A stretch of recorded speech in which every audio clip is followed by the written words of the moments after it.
Employees welfare association of BSNL सेवा का आज देखा जाए छठा राष्ट्रीय अधिवेशन है। देखा जाए तो भारत के कोने कोने से सभी लोग आए हैं और हम जानना चाहेंगे आज के इस प्रोग्राम के बारे में। सबसे पहले सर आपका हार्दिक स्वागत है।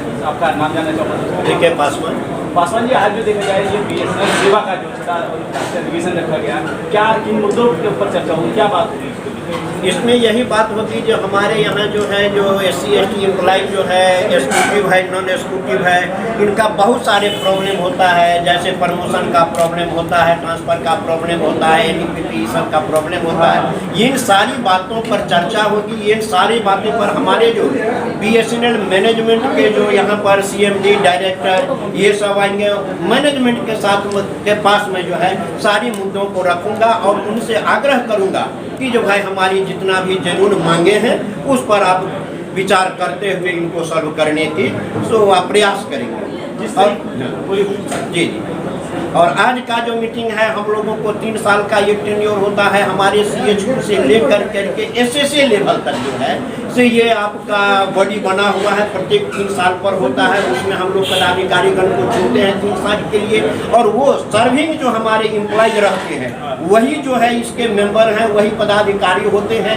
और वो जो है अपने प्रत्येक स्तर से SSA सर्किल और CHQ लेवल पर जितना भी है समस्या उसको लेकर के हम अपना डिफरेंट मैनेजमेंट जो हमारे हैं लोग उनके साथ मिल करके अपने उस मांग को रखते हैं, अपने एजेंडा देते हैं, समस्या देते हैं और उनको इसको कहते हैं दूर करने का आप कोशिश कीजिए। अच्छा, जिस तरीके से देखा जाए डिजिटलीकरण और डिजिटलीकरण की बात की जाए, तमाम सारी सेवाएं जो है सरकारी सेवाएं जो है वो प्राइवेटाइजेशन में जाती हैं। क्या BSNL सेवा भी उसमें जो है प्रभावित है?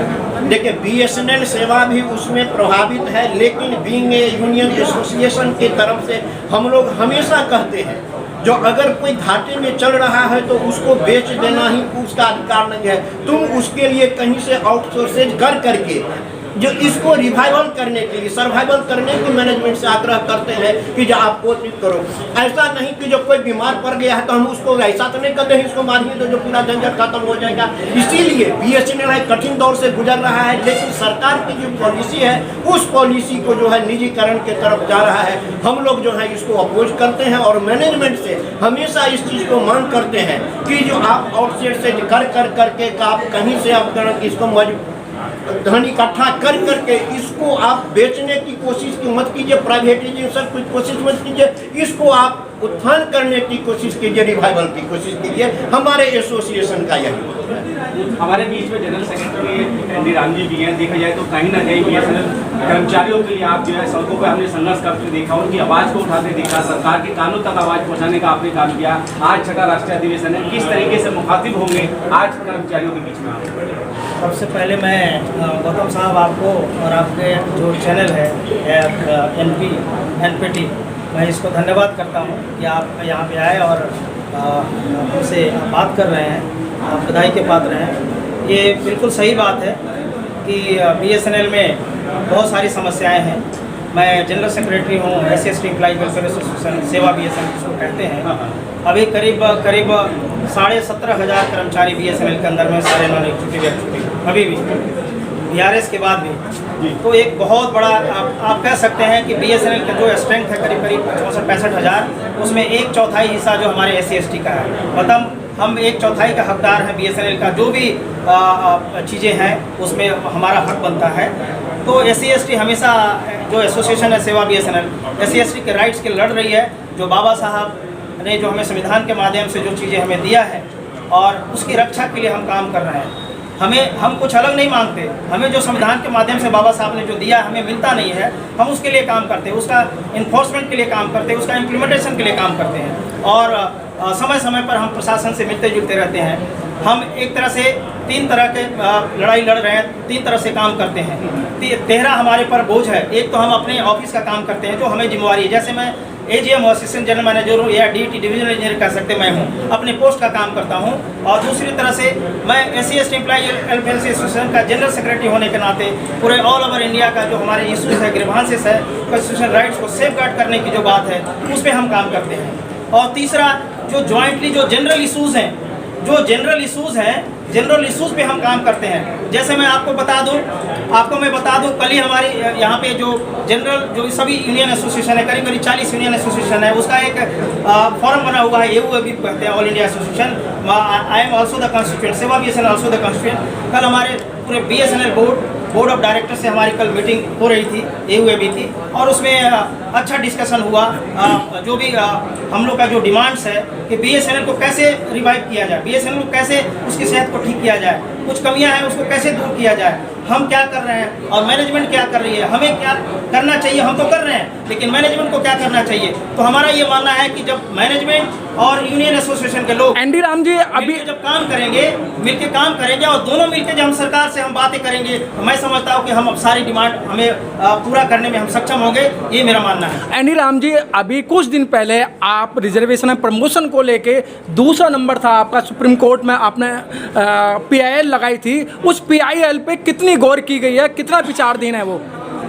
देखिए अभी सुप्रीम कोर्ट में केस है, इसमें बिल्कुल सही आपने कहा, हम डिस्ट्रिक्ट कोर्ट से लेकर सुप्रीम कोर्ट तक लड़ रहे हैं। हमारे अगर कहिए तो एसोसिएशन की तरफ से कम वहाँ पे पाँच केस हम सुप्रीम कोर्ट में हमारा दर्ज किया हुआ है अपने लोगों के राइट्स के लिए, कॉन्स्टिट्यूशनल राइट्स के सेफगार्ड के लिए।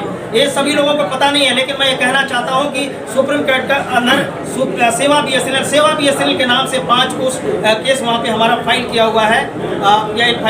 PIL नहीं, उसको जो अपील रिट पिटीशन या अपील कह लीजिए, वो फाइल किया हुआ वहाँ पे, और उसमें हम काम कर रहे हैं। और हम उसको बिल्कुल हम ये कहना चाहते हैं, हमारे सारे यहाँ बैठे हुए हमारे नेशनल चीफ एडवाइजर, हमारे नेशनल प्रेसिडेंट, सबके सामने ये कहना चाहते हैं कि हम लोग अंतिम सांस तक जो हमारे SC/ST के एम्प्लॉइज हैं, जो हमारे ग्रीवांसेस हैं, उस ग्रीवांसेस पे बात करने के लिए, वो ग्रीवांसेस को मतलब सेफगार्ड के लिए हम काम करते रहेंगे और अंत तक हम लड़ेंगे, तब तक जब तक कि हमें हमारा हक नहीं मिलता, हमें न्याय नहीं मिलता है।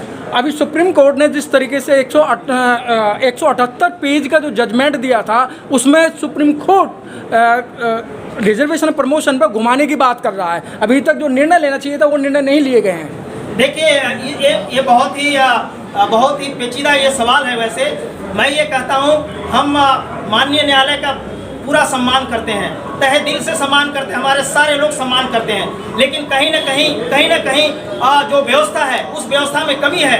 मैं ये कहना चाहता हूं कि आज जो न्यायाधीश की नियुक्ति होती है, जो वहाँ पे जो न्यायाधीश बैठे हुए हैं, क्या हमारे SC/ST के कितने लोग वहाँ पे बैठे हुए हैं? कोलोजियम SC/ST के लोग हमारे कितने बैठे हुए हैं?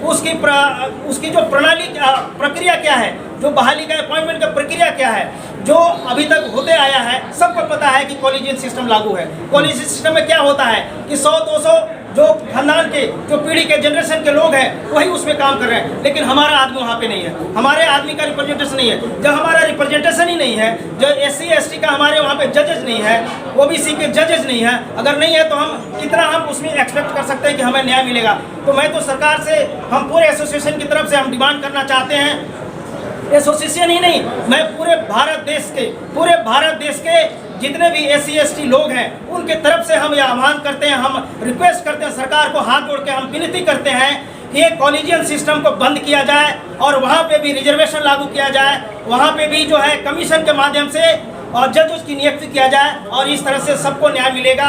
जो भारतीय संविधान में है, freedom, liberty, equality, fraternity, justice, बाकी चीज़ों पे मैं तो देख रहा हूँ, लेकिन जस्टिस हमें कैसे मिलेगा जब हमारे लोग ही नहीं, हमारा रिप्रेजेंटेशन ही नहीं है, तो हमें जस्टिस कैसे मिलेगा?